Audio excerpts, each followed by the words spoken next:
அஸ்ஸலாமு அலைக்கும் எவ்ரிவன். எல்லாரும் எப்படி இருக்கிறா? சோமாய்க்கிறா.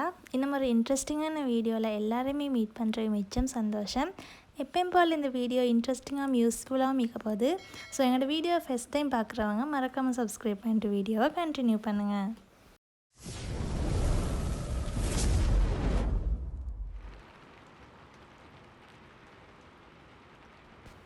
எப்பயும் போல் மாஷால்லான்னு சரி நல்ல மழையோட இந்த நாள் எங்களுக்கு ஸ்டார்ட் ஆகுது. பொதுவாக எங்களுக்கு மழை அப்படின்னு சொன்னாலே நல்ல விருப்பமாக தான் நிற்கும்.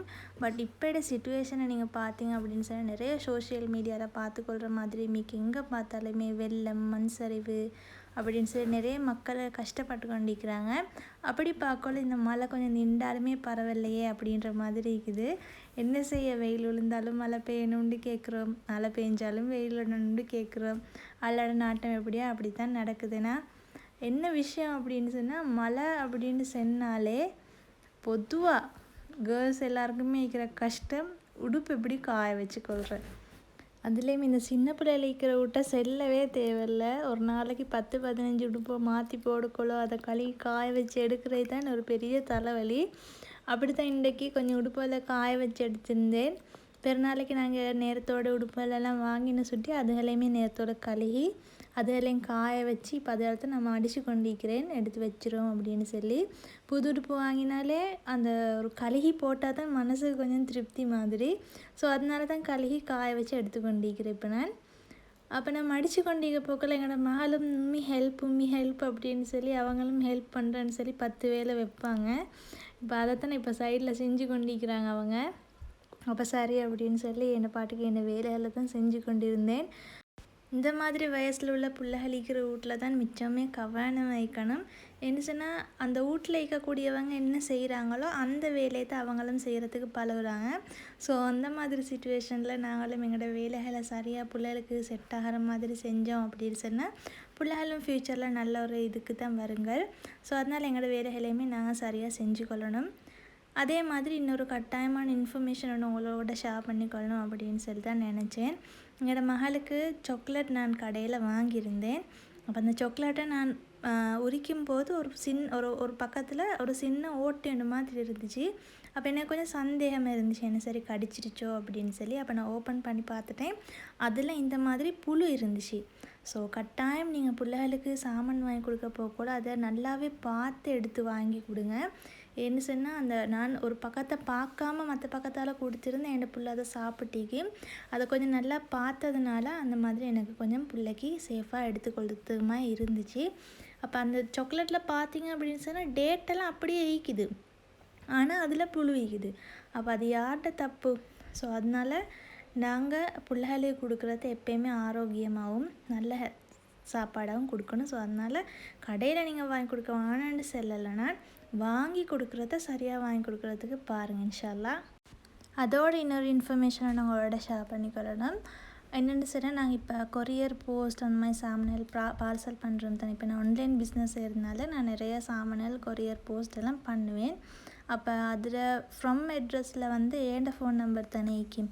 அப்போ எனக்கு ஒரு போஸ்ட்டில் இருந்து ஒரு 10 மணி சொச்சத்துக்கு மெசேஜ் வந்துச்சு, இப்படி உங்களோட பார்சல் டெலிவரி ஆகலை, அட்ரஸை சரியாக கொடுங்க அப்படின்னு சொல்லி. அப்போ எனக்கு சந்தேகமாக இருந்துச்சு. நான் அப்போ அந்த டைம் பார்சல் போட்டு தான் இருந்தேன். இப்போ ஈத் சீசன் தானே, அப்போ அதனால் நான் பார்சல் போட்டு தான் இருந்தேன். அப்போ எனக்கு சந்தேகமாக இருந்துச்சு. அப்போ யோசிச்சு 10 மணி சொச்சத்துக்கு போஸ்ட் ஆஃபீஸில் இருந்து மெசேஜ் வருமா அப்படின்னு சொல்லி யோசிச்சுட்டு, சரி மார்னிங் வரைக்கும் வெயிட் பண்ணிட்டு இருந்து கால் பண்ணி கேட்போம் அப்படின்னு சொல்லிட்டு கூகுளில் சர்ச் பண்ணி போஸ்ட் ஆஃபீஸோட நம்பர் எடுத்து நான் அவங்களுக்கு கால் பண்ணி கேட்டேன். இப்படி தான் என் பார்சல் டெலிவரி ஆகலைன்னு சொல்லி 10 மணி சொச்சத்துக்கு மெசேஜ் வந்துச்சு. அப்போ அதில் போயிட்டு இருந்த டைம் எனக்கு பேங்க் டீட்டெயில்ஸ் எல்லாம் கேட்டு வந்துருந்துச்சு. என்ன விஷயம், நான் சல்லி கட்டி தானே போட்டேன் அப்படின்னு சொல்லி.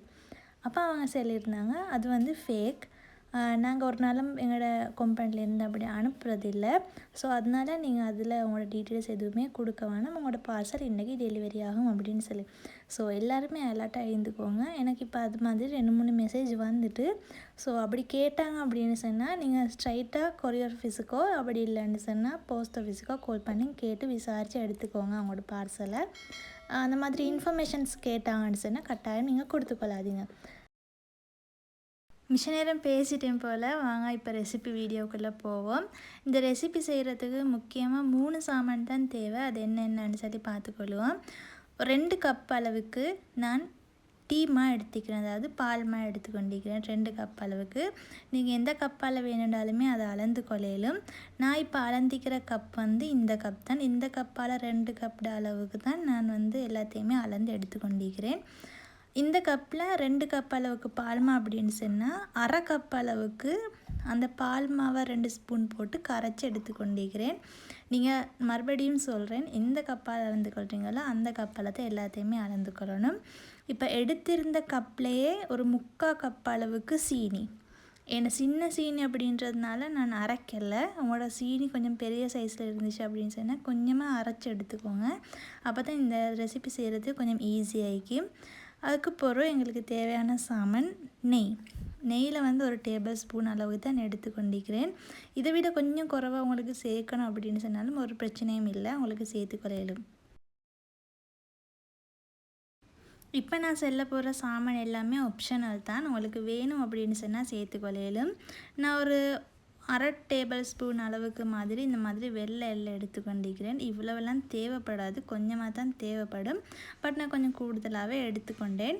அடுத்ததாக 2 கலரில் டையுமே எடுத்துக்கொண்டிருக்கிறேன். டை மிச்சம் யூஸ் பண்ணப்படாது தான், பட் இருந்தாலும் வீடியோக்கு பார்க்குறதுக்கு நல்லா இருக்கணும் அப்படின்றதுக்காக நான் இந்த முறை டை யூஸ் பண்ணி தான் இதை நான் செஞ்சு காட்ட போகிறேன் உங்களுக்கு. டையும் உங்களுக்கு ஆப்ஷனல் தான், நீங்கள் வானம் அப்படின்னு சொன்னால் தாராளமாக ஸ்கிப் பண்ணிக்கொள்ளையிலும். நான் இன்றைக்கி எடுத்துக்கிற கலர் வந்து க்ரீனும் ரெட்டும் தான். ரெட்டில் கொஞ்சமாக போட்டோம் அப்படின்னு சொன்னால் பிங்க் கலர் வரும். ஸோ அதனால் ரெட் கலரையுமே எடுத்துக்கொண்டிருக்கிறேன்.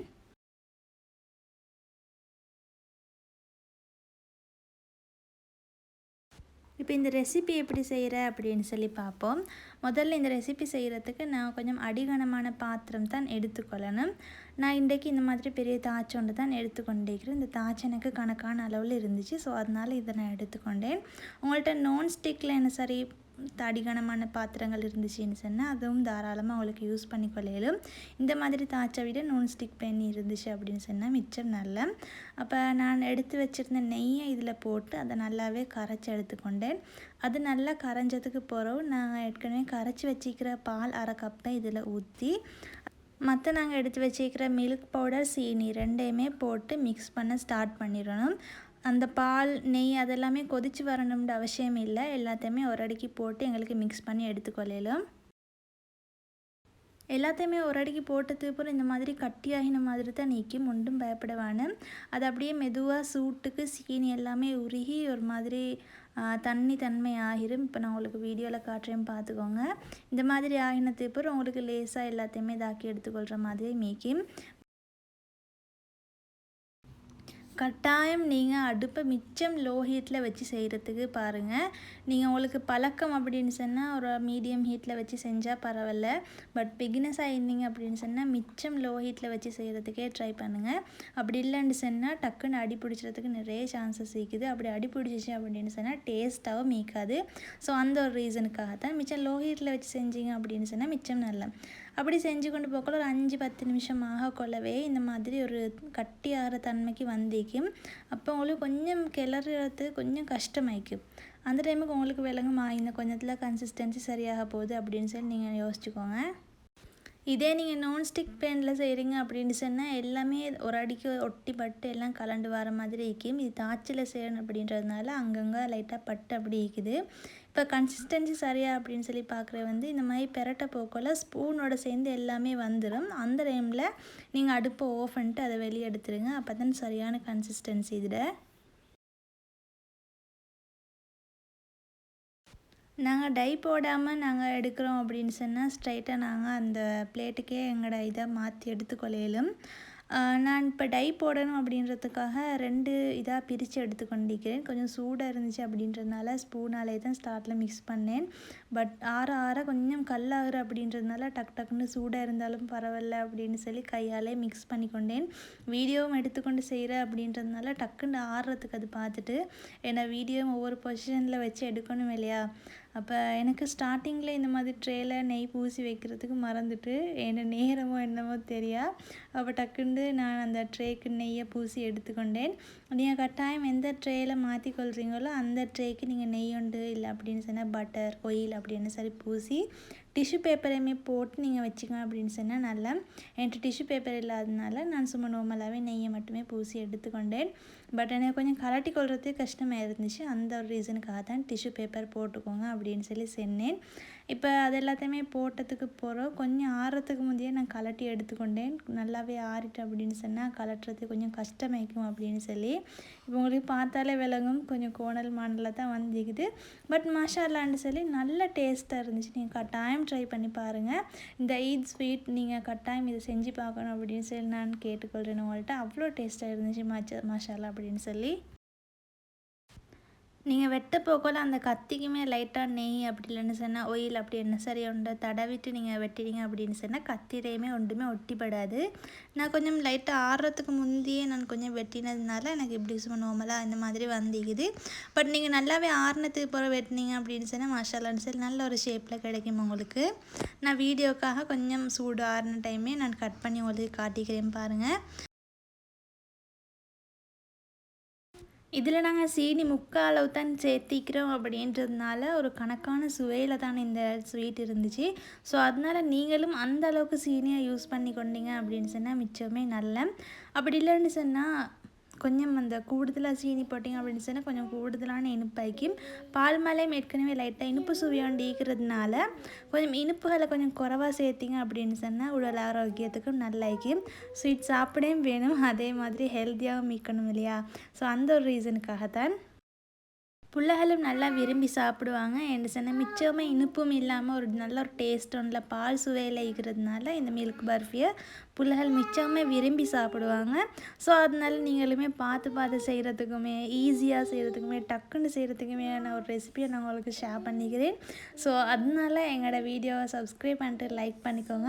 இந்த வீடியோ யாருக்கு சரி ஹெல்ப்ஃபுல்லாக இருக்கும் அப்படின்னு சொல்லி நீங்கள் நினச்சிங்க அப்படின்னு சொன்னால் அவங்களுக்குமே ஷேர் பண்ணிக்கோங்க. இது வரைக்கும் எங்களோட வீடியோ பார்த்து சப்போர்ட் பண்ணுற எல்லாருக்குமே ஜஸாக்கல்லாஹ் ஹைர். இன்னும் ஒரு இன்ட்ரெஸ்டிங் அண்ட் யூஸ்ஃபுல்லான ஒரு வீடியோ ஒன்றில் உங்களை எல்லாரையுமே சந்திக்கிறேன். தேங்க்ஸ் ஃபார் வாட்சிங். ஜஸாக்கல்லாஹ் ஹைர்.